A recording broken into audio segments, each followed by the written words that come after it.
kwamba haiwezekani jambo hili tukawaachia TANESCO peke yao. Inabidi huyu mtu kimkamata afikishwe kwenye vyombo vya dola haraka sana, pamoja na mbinu zingine nyingi ambazo zimetumika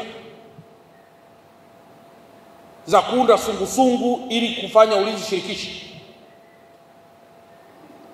lakini bado TANESCO na wao wamefanya kazi kubwa kuhakikisha wizi wa mafuta na ushushaji wa transformer unapungua au unaisha kabisa. Kwa nini mmeitwa ninyi leo?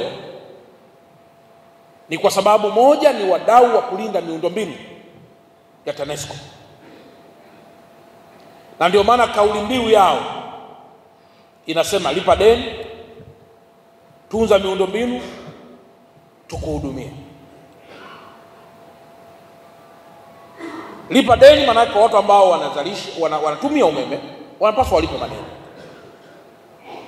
lakini uweze kuona umeme kama miundombinu imeharibiwa. Hapo ndipo tunakuja kwenye nafasi ya mwenyekiti wa serikali za mtaa aliyejinadi kuomba nafasi hii ndani ya mkoa wa Dar es Salaam kwa nafasi zile 564. Juzi nimekwenda kwenye wilaya ya mkuu wa wilaya ya Kinondoni, nimekuta kuna mahali viwanda vimefunguliwa, wako wa China na watu wengineo. Nimekuta pia kuna watu wanaoingiza spare kutoka wanakochukua, halafu mle ndani wameanzisha kama kakiwanda kadogo kakuzalisha nembo, maboksi yanayoandikwa Nissan, maboksi yanayoandikwa Toyota, maboksi yanayoandikwa Lexus. Wakati niko pale nikawaambia wakaniitie mtendaji, wakaniitie mwenyekiti wa mtaa, wakaenda kumuita mzee Masawe, nadhani nakumbuka. Swali langu moja tu, mwenyekiti, unafahamu hili? Anasema watu hawa huwa watoa ushirikiano kabisa. Nikasema haina shida, umefanya jambo gani kama watoa ushirikiano? Umemwambia mkuu wa wilaya ambaye ana cohesive apparatus of the state, yeye ndiye amepewa moja kwa moja mkono wa kuwa na vyombo dola vya kusaidia kama mtu atoa ushirikiano. Anasema sijafika. Nikakamata wa China kadhaa, weusi kadhaa, nikawaambia twendeni kwenye control room nionyesheni picha za watu wanaokuja hapa. Na waona watu wetu kadhaa ambao pia tunawaamini huwa wanashinda humo humo.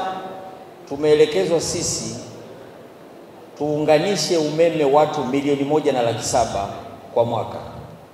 Kwa sasa tunaunganisha watu kati ya 500,000 mpaka 600,000, tuko katikati hapo. Kwa hiyo maelekezo ni kwamba twende mara 3 ya kazi tunayoifanya sasa hivi. Na Mheshimiwa Mkuu wa Mkoa, tutakuja kwako kuanzia mwezi wa 7. Tumejipanga, tutakuwa na mbinu tofauti kabisa za kuunganishia watu umeme. Yale mambo ya kusubiri watu watufuate, sisi tutakuwa tunawafuata watu, ili tuende na kasi na maelekezo ya Mheshimiwa Rais, ambayo baada ya ile sahihi yake mwezi wa kwanza mwaka huu tayari namba zimeshaanza kuwa counted. La pili, tuna maelekezo ya numbers na namna tunavyotakiwa kusogeza huduma na kushawishi watu kutumia nishati safi ya kupikia, matumizi ya gesi. Lakini mimi leo nazungumzia la kwangu la umeme, mtu wa gesi atakuja siku nyingine atazungumzia ya kwake. Wataalamu hawa mnaona wako pale, mainjinia wetu wameshafanya utafiti na wamegundua kwamba yako majiko ya umeme ukiyatumia unapika kwa gharama ndogo kuliko kutumia nishati nyingine yoyote.